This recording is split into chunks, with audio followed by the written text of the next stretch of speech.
jroning ati aku ana tresno apa sliramu ra krasa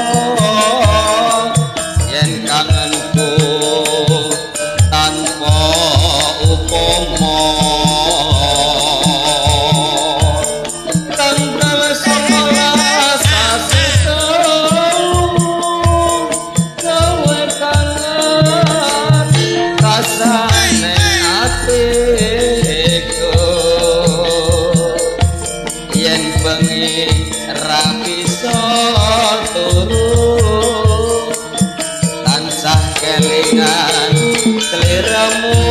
wong ayu aku ora bakal lali nalika sliramu pamit bali udan terus senjalare nanti aku mantep jroning ati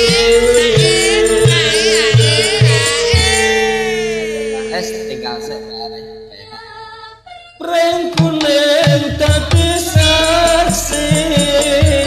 ana ngemplak desa Purwosari apa sliramu ra ngerti yen pring kuning gawe kangen ning ati dan enak sapa leler hae tak jase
ku